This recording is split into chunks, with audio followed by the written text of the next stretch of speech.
We are going to get into our first session on Bani. This one, our very first one, is the principles of Seva in Bani. Will be presented by Jasleen Kaur. You had seen Jasleen Kaur right at the very beginning of our presentation. Jasleen Kaur is a research associate with the Sikh Research Institute. She is also our lead facilitator at Civic for Sikhi 201. She actually has a master's in religious studies from the University of Virginia and studies South Asian religions. So we are in for a treat today as Jasleen Kaur walks us through not only a bit of the Bani part of this, but also looking at the Gurmat framework through the lenses of the Guru Granth Sahib and secondary sources as well, examining the significance in the Sikh paradigm. And so with that, I will turn it over to Jasleen. Thank you, Anu. Pate, everyone. Can you all see my screen? I'm hoping you can. Okay, they can see my screen. Okay. So before we kind of get into it, I wanted to talk about the objectives for today. I'm going to spend about 30 minutes on this session with y'all. So the sort of understanding of the Gurmat framework that we're going to go over isn't going to be as in-depth as what you'll get at Civic, but we wanted to give you guys kind of a way to orient yourself as we go through these 3 sessions, because they're actually structured according to that framework. So I'm going to talk a little bit about that, and then we're going to get into exploring the principle of Seva in Bani and addressing the sort of major questions that we might have about Seva. So what does it actually mean to serve in a Sikh paradigm? Who are the servants? How are those who serve described in Bani? And who are they actually serving? Because there is this like beautiful and interesting thing in Bani about Seva as both internal work that we're doing and also the externalization of that internal work. So we'll talk a little bit more about that as the session goes on. And as always, if you have like questions, I know that this is these are all short sessions, so it might feel like a lot of information, but stick it in the chat and then we can talk about it at the end. Okay, so let's get started. Let's talk about the Gurmat framework. So this is a huge part of the sort of civic experience too, is all the Siddhikars on the first day, regardless of the track that they're in, learn about this framework, because it's giving us a sort of lens through which, many lenses that are all kind of in communication with each other, through which to understand different issues, whether those are personal issues or Banthic issues. It's an approach that combines Bani and then Tawarik, which is Sikh history, and then Ret, which is lifestyle. So looking at kind of the manifestations of a particular issue or topic in different Sikh populations around the world. So we look at Sikhs in Punjab, Sikhs in India outside of Punjab, and then Sikhs in the diaspora to try and understand the kind of nuances of real world issues. The Gurmat framework really, I think, encourages us to be more nuanced and more compassionate in how we're exploring various ideas and how we're sort of thinking through things together. And so I'm going to talk a little bit about those 3 facets, and you'll see that each session addresses one of those 3 facets in this order. So this session is on Bani. Santbir Singh will talk about Sikh history, and Anu Kaur will talk about lifestyle. How do we apply these things to our own lives? Here's a helpful diagram. So these are the 3 lenses, and it's not that you only look at like 2 lenses. It's that all 3 lenses have to be in kind of communication with each other. Something that's helpful is that when we look at Sikh history, having a rootedness in Bani, so like having an understanding of the principles of Seva, for example, is helpful when we're looking at Sikh history, so that we can kind of look at like historical narratives through the lens of our own principles, if that makes sense. In this case, it maybe isn't as complicated, but for example, if we're talking about another topic like Miri Piri, for example, we might look at different sort of manifestations of assertions of Sikh sovereignty in our history and be like, well, these are all looking kind of different. So Bani kind of structures those historical surveys in some kind of foundation, if that's making sense. And we can talk more about that in the Q&A. And then, like I said, Rath offers a kind of additional nuancing. So it's not just that historical manifestations might vary and they might need to be contextualized, but also that our current lifestyles are varied and multifaceted, and we're dealing with different issues in different contexts. And so Rath kind of pushes us again towards a more holistic approach to particular issues or problems or conversations. Um, Okay, so Bani, I was gonna have somebody read this, but I'll just read it. So Bani is the wisdom, and the wisdom is the guru. So we build our understanding of the wisdom on the Shabad. So having a relationship with the Shabad helps us have a relationship with the guru. The Shabads are also verses. They're a collection of Shabads. That's what the Bani is. It's these utterings or these teachings. And to actively engage with that, um, helps center us in those same foundational principles that I was talking about. When we actively engage in kind of the conversation with Shabad and with the Guru, it allows us to become more open, more nuanced, and more thoughtful in our approaches to various topics and issues. The Barik is how the Gurus exemplify the wisdom in their lives on earth, how they develop their community of devotees, of servants, through Nam. And the Tawarik section of this sort of day is not just going to focus on the Guru period, it's going to go beyond the Guru period. So, how do Sikhs in history, sort of post embodied Guru period, also live out these principles, address these issues, practice Seva in this case, in varied ways, in varied contexts? And so we use that sort of historical example to help us orient ourselves in the present. And then finally, the red section of this day will be about how those two things, how Bani and Tawarik become relevant to us here and now in our personal lives and in our like Bantik lives. So I think one of the things that we like to stress is that like Rath is not just about like codes of conduct. Um, it's about like how these things look in our day to day, and how we kind of, yeah, integrate our understandings into those particular contexts, whether they're personal or Bantik, or even just like local Sangat. So Anu will talk to you about that.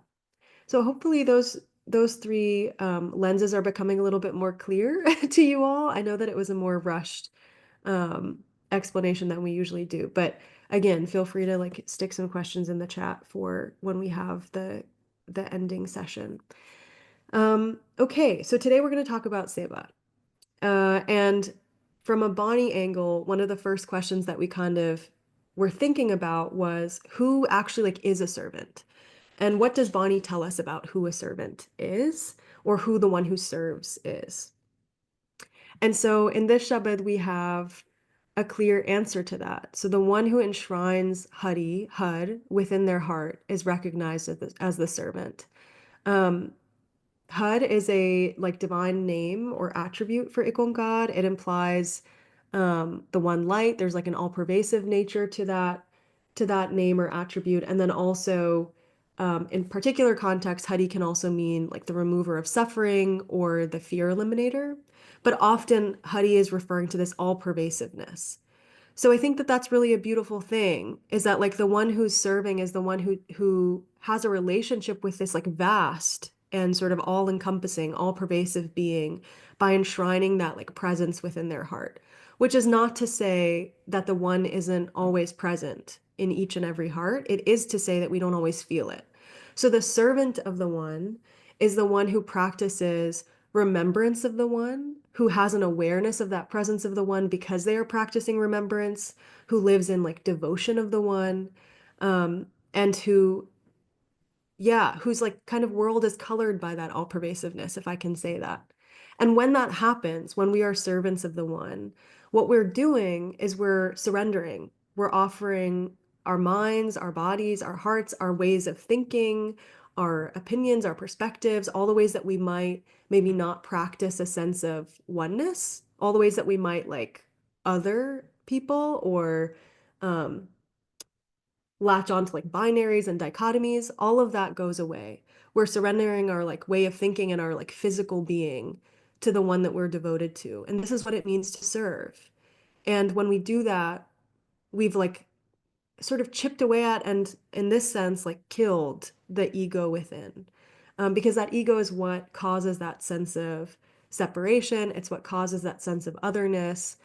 It's what causes us to maybe not act in ways that are um, loving and compassionate in the world. And so the thing that I wanted to stress in this session is that like the sort of before we can even get into a discussion of what it means to serve externally, which I think is where conversations about Seva usually go, right? Is like, oh, we like volunteer and like Sikhs are committed to social justice. And all of that is true and all of that is good. But I think the thing that I want to stress in this Bani section is that all of that has to be rooted in this serving of the one, because anything can become a kind of thoughtless or mechanical or even transactional act if we don't have that rootedness in like why we are doing, why we are serving, how we are acting in the world. Is it rooted in love? Is it rooted in service to the one? Is it rooted in devotion? Um, so the servant, the one who serves, is the one who again enshrines the divine within their heart, practices remembrance, practices praise, practices identification with the one, and also the one who surrenders their own maybe like stubbornness or like, yeah, lack of tenderness to the one and subdues that ego, softens that ego so that they can serve in love. So then the question becomes, who does a Sikh serve? So if we've like gotten to the place of becoming servants, then who are we serving? I've talked a bit about serving IkOankar. Um, and these will kind of like drive that point home a little bit, these examples. So in these shabads, we have more clarity on who we're serving as servants. So here we have serve Hari and no one else. Through the service of Hari, the mind desired fruit is obtained. By the service of others, life passes away in vain. And then the second example is, O mind, sing the glory of Ram's Nam. Hari should be served every day. Hari should be contemplated with every breath. So I want to sort of pause and take a look at these a little bit more closely. So we've talked again about like what Hari as like a divine attribute implies.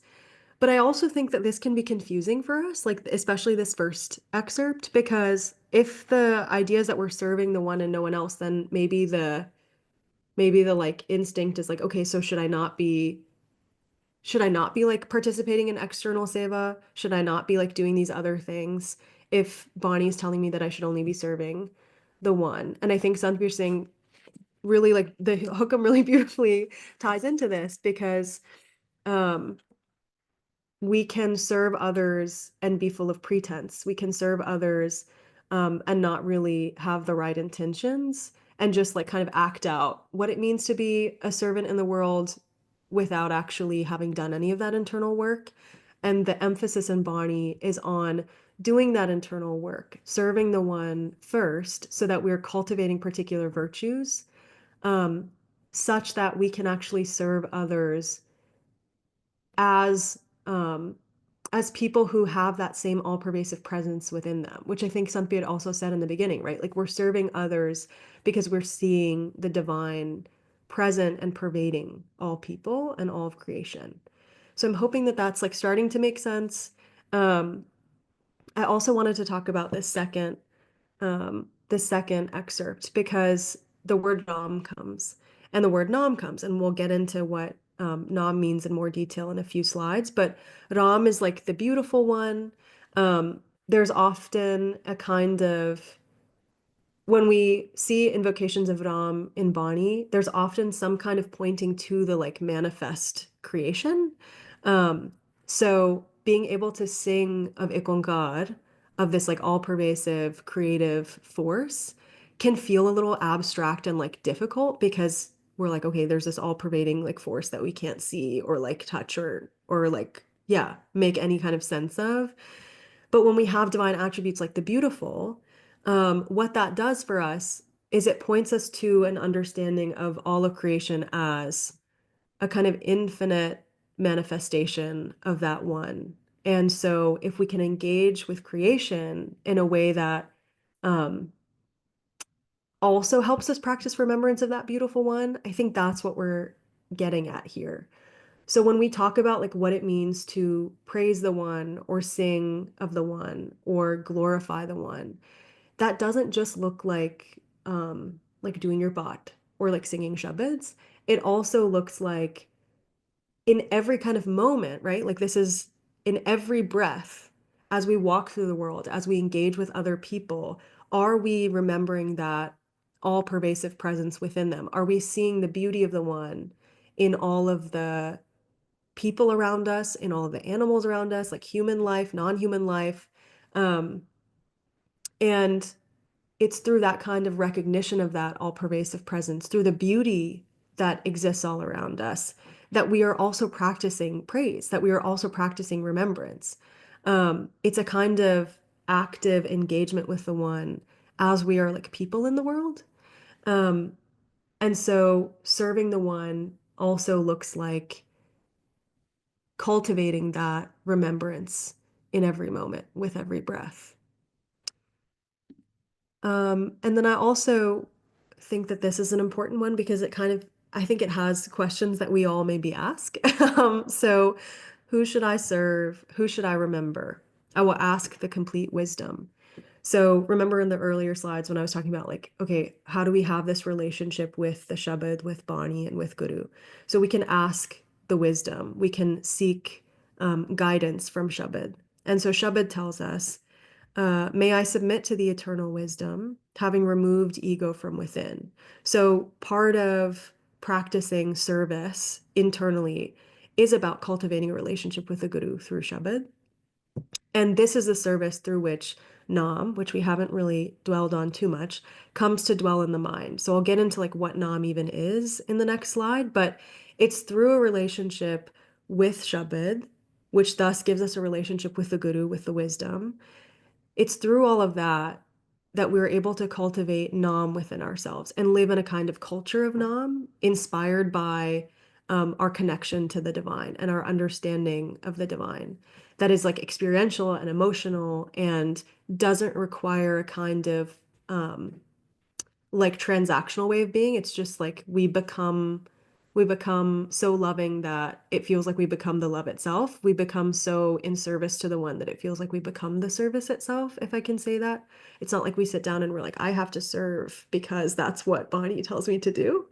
Um, and then it's through this Nam alone that we find happiness. And it's through that eternal wisdom and through a relationship with the Shabbat that we become beautiful inside and out. So it's about cultivating virtues to become more beautiful within. And it's also about our behavior becoming beautiful and like maybe like that has a rippling effect in our communities. And I think that that's something that we'll talk about later today. So I know that this is all a lot, but I wanted to talk to you all a bit about like what Nam is, because I think that that will give us a better understanding of this idea or this principle of like Seva as an internal thing and an external thing. Um, so I'm going to try to do this a little bit quickly. So Nam, as you might know, and you might not, and that's fine, um, has many possible meanings. So we know, I think we most often see it like translated as the name. Um, it can also be like fame or honor or repute. It can be the divine name. It can be like some kind of sum of IkOankar's attributes that we can't actually measure. And it can also mean like beyond vices. And I think the important thing to know about Nam in the Sikh paradigm is that it looks different from, yeah, like invocations of the word Nam or ideas of the word or principle of Nam in other traditions. And so I'm going to get a little bit into that in the next slide. I think Budin Singh gives us a really like helpful explanation of how a Sikh understanding of Nam is quite different from the Nam of even the like Bhakti poets, for example. So in our paradigm, the Guru's Nam is not something that we're just like reciting mechanically. It's not just like uh, some kind of chanting, some kind of like physical act, which is not to say that those things aren't helpful and generative, but it is to say that Nam has to move beyond just being this mechanical act in our paradigm, right? So Nam is inspiration. Um, it's not uh, a thing that causes us to be kind of dead or rusted over within our own brains. So this idea of like mindfulness as being like clearing the mind is not really what we're talking about here. So I'll read a little excerpt of this. So the Guru's Nam is the supernaturally natural function of a poetical genius who, though in body, is at all times of day and night under the influence of the higher soul worlds of freedom. The dull academic unity of all things does not interest him. It matters little to a living man whether the ultimate reality is one or many. The man of Nam and Simran does not concern himself with metaphysical speculation. He thinks his brief life is cut still shorter by idle mental abstractions. The occasion of life is for learning the divine music of life. It means hard labor. It means some kind of artistic perfection. And I think like the thing that, first of all, Wooden Sing is great. Every time I read this, I'm like, oh, I'm learning something new. But also, I think the thing to remember is that Nam, if we are cultivating a relationship with Nam internally, it is a creative thing within us and it sort of spills out of us, if I can say that. So it's not enough then, as Buddha Singh tells us, to remember the one and cultivate virtues of the one within ourselves and then to just kind of hold those internally and not let them sort of manifest in our external behaviors and what we kind of get up to and how we uh, interact with people in the world. In our politics, for example, right? Like we're not a people without politics, certainly. So this understanding of Nam is like all encompassing. This relationship with Nam is all encompassing, and it is like creative. If we can imagine it, like kind of, I always imagine it kind of like like swirling within us, like this some kind of storm of creativity and inspiration and like deep devotion that just has to make its way out of you because it's so big. I don't know if that's a helpful visual for anyone else, but if we can talk about Nam in that way, if we can understand Nam as active and dynamic, if we can understand it as not just looking around and saying, oh, everything is one, but like really feeling it and really showing that we feel it through the way that we live in the world, I think that's what we're after here. Um, to live in a culture of Nam is to be in a constant state, right? Like in the previous excerpt that we talked about, with every breath, in a constant state of praise, identification, and remembrance of the one. And that looks like something internally, like in our thoughts. It looks like our words, how we speak. Do we speak sweetly and with humility, or do we speak tastelessly and with cruelty? And through our actions, are we showing that we have experienced a deep connection to the one through the way that we act in the world? And that looks like how we serve others. Um, so I'm hoping that all of these like dots are starting to connect. I'm gonna come back to Bonnie and then we can talk a little bit more about Nam as we go. So hopefully it starts to cement. But the reason that this is a helpful shabad to look at, or a couple lines to look at, is because then the question, once we've like gone over, okay, Nam is this thing that maybe is swirling within us, it's this creative force. Um, it has to come out in our words and thoughts and actions. What happens when we act without a relationship with the wisdom, when we act without a sense of connection to IkOankar? Even if we're like going through the motions of service, like even if ostensibly we look like we're people who serve. And so if we look to the Guru says, being an ignorant one without the wisdom, if one does something, they cannot do it right. And even if they do one thing right, they'll spoil the next thing. And I think that this is instructive because I think that when our service is not rooted in that kind of foundation of like deep love, deep devotion, surrendering of the ego, if we go back to the beginnings of this presentation, um, that service becomes quite fickle. So even if we like do it once and kind of get away with it, and we're like, we served, and that's like what Sikhs do, Sikhs serve, and then like it's not, that's not to say that that becomes like a a real part of our like very essence. It's just to say that we like went through the motions once or twice and then we patted ourselves on the back and we said, I served. And that's like what the Guru told me to do. Um, and so I think it goes back to this thing of like, can we become so devoted to the one, so full of praise, so full of remembrance, so full of identification, that it's not even that we're sitting down and saying, I'm going to serve because the Guru told me to serve. It's that like we serve because that is what we are called to do in love. Um, and that is it's just a much bigger and more overwhelming kind of, yeah, like wave of inspiration, I think that comes over us if we can get there. And I'm gonna like reference one Putin Singh thing that I like always do, and I never quote it quite right. But one of the things he talks about is like to really be in this deep devotion and deep service and deep love of IkOankar is to love in the way that like a child loves a parent, or even a parent loves a child. But the visual he gives is so great, and so I'll try to clumsily recall it. But he's like, um, it's the kind of love that moves a child to like hold on to their parent's leg when their parent either like walks through the door or where their parent is leaving the house, of just like embracing the leg and like clutching onto it. Not because the child said in their head, oh, my parent is leaving. Let me squeeze them so that they know how much I love them. It's just like the body physically, it just does it because that's what the child is called to do in love. And so if we can get to that place, I think this is the seva that we're trying to aspire to. And it's like very much propelled by that devotion, that wisdom, that service of the one.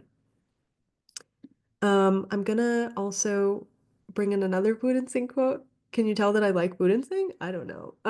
So Buden Singh says, "This sweet, absorbing nam honey in the self, and then the consecration of all your labor and its fruits to your brothers." And you have to excuse his like man, brother, whatever. He's like, do women exist? I don't know, but he's a man of his time. So and its fruits to your siblings increases the potential of your personality, which unceasingly grows to be of any ever growing effective goodness. Earning money first by crushing the poor and then making institutions to relieve their suffering becomes the goal of all philanthropy. Unfortunately, such is the universal vogue of modern civilization. But the Guru's faith in man and disbelief in wealth is fundamental. Money makes of a man a dead machine. Sympathy makes of him a soul. Sympathy thus is better knowledge of man and God than finding 1,000 secrets of killing him by various intellectual devices. Um, yeah. So how do we make sense of this? I think that the important thing here is that Buddha Singh is maybe even talking about some of that pretense or hypocrisy or yeah, pretending that Santbir was talking about this morning with the hukam, right? Like it's not enough to kind of exploit and cause suffering and profit off of the immiseration of others and then to kind of on the side be like, well, I'm going to serve in this way. And I think that this is like still a very apt statement about kind of the state of things in this world. We have at least, yeah, we have a lot of very wealthy families in the US that I know of who fund particular philanthropic projects, but who at the same time are like devastating entire communities, contributing so vastly to like climate change, profiting off of, yeah, the immiseration and like wage theft of already marginalized people, right? But it's like, well, look at all the good things they've done. And so I think even if this can't isn't a thing that we can kind of apply to our like small lives, I think it is an awareness that Purin Singh is urging us into if we're going to talk about what it means to serve and what it means to be in love with the one. That like if we're really going to practice that kind of devotion and service, it also has to orient our like understanding of um, the kind of plays of the most wealthy and most powerful people on earth, right? Like service is also about how we orient our like politics and um, who we have that sympathy for and how we act on that sympathy, if I can say that. Okay, so we can move into this last sort of subsection of what is service of the divine. I think I've kind of gone on and on about it. So maybe this will function more of like as like more of a summary for everybody, but um what does it mean to serve the wisdom? I think is maybe a question that we might have now that we've explored kind of who the servants are and who they serve. But what does it actually look like to serve the wisdom? So when we turn to Bani, Bani says, that servant who adores and serves the wisdom, the Guru, is pleasing to my Hari, to IkOankar, to the all-pervasive one. The service of Hari is to adore the true wisdom. Bestowing grace, Hari own self carries us across, which is to say, frees us, frees us here and now. I think that there's two understandings of what it means to be carried across. One is about the afterlife, and one is about like how we experience that freedom in the here and now. And I think the thing that is important here is like to serve IkOankar is to adore the eternal wisdom. So, okay, I want to serve IkOankar, so I'm going to adore the eternal wisdom. Like, what does that mean? And so I think this looks like an engagement with Shabad, with Bani, that is not extractive, but slow and sort of attentive and allows for a kind of um, chiseling away at our own sort of internal ailments, if I can say that. To adore the eternal wisdom is to like really be in active relationship with Shabad, with the Guru through Shabad.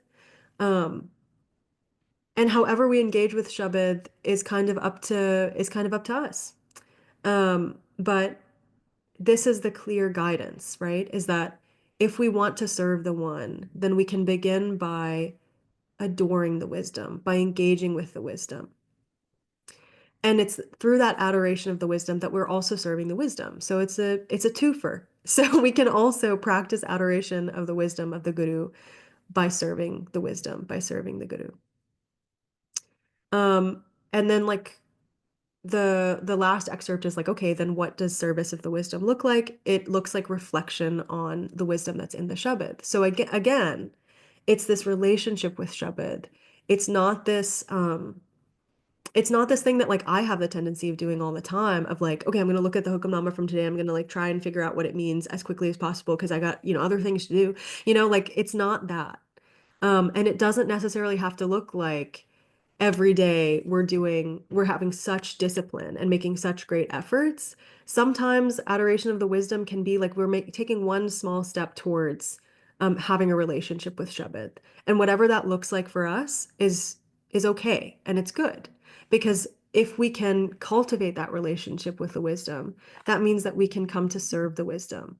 And it's through that we can start to again chip away at that ego that's in us. And this, the Guru says, is the supreme deed.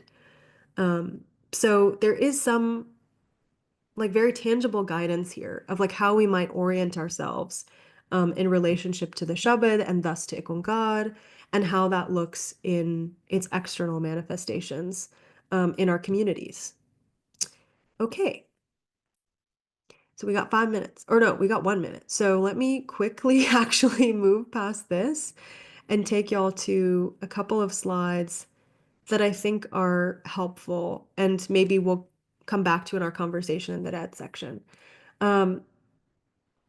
So coming to this like idea of like, okay, this is what Seva looks like internally. This is what it means to serve IkOankar and the Guru. How do we then serve in our Sangat? So we might have heard these two phrases, Gud ki Seva and Har ki Seva.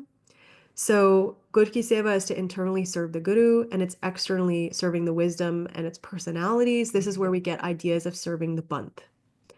Har ki Seva is about internally serving IkOankar, serving Hari, and externally serving all of creation. This is where we get the idea of Sarbata Bala, serving for the betterment of all. So both of these things are important, and I want to stress that. And to sort of end things off with this session, I'm just going to take you through some application of what it means to serve the Guru, what it means to serve Hari. So serving the Guru internally can look like, this is not an exhaustive list. It can look like engaging in Simran. It can look like engaging in Nitnem. It can look like listening to Kirtan, singing Kirtan, being in Sangat. It can look like doing your Path. It can look like a lot of things. This is just a few. Understanding Shabad is a relationship with the Guru. So to understand Shabad is to be in constant relationship and conversation with the Guru. And it's through that relationship that Shabad can impart Nam. It can help us cultivate a culture of identification with IkOankar. So then the clear guidance here is foster a relationship with Shabad, whatever that looks like for you. What does it mean to serve IkOankar, Hari, internally? Again, Simran. And then also it looks like becoming IkOankar like. What does that mean? It means like we're cultivating divine virtues within ourselves. Are we becoming more compassionate? Are we becoming more gracious? Are we becoming more loving, more forgiving? Are we appreciating the beauty in all things? Um, and it looks like identifying with IkOankar. So when we're out in the world, interacting with people, interacting with creation, is it um, are all those interactions rooted in remembrance of the one? And can we look at those interactions and see them as manifestations of the one's vastness and the one's like creative power? So experiencing the Nam is how we have a relationship with IkOankar. So then also the guidance is clear. Foster a relationship with Nam. I know that this is a lot, so I'm looking forward to your questions. And I just wanted to do this last wrap up, which is that Nam is the center of our sort of universe, of our like orientation. It's what we ought to be rooted in, and it's what ought to spill out of us, fuel our actions. Sikhs only serve IkOankar. Um, and to serve IkOankar looks like also serving creation and seeing IkOankar present in all beings, including in ourselves. And that service that we do externally is just an expression of that love and devotion and identification and praise of the one. So hopefully that all is making sense. And I will turn it over to Anu. Waheguru Ji Ka Khalsa, Waheguru Ji Ki Fateh.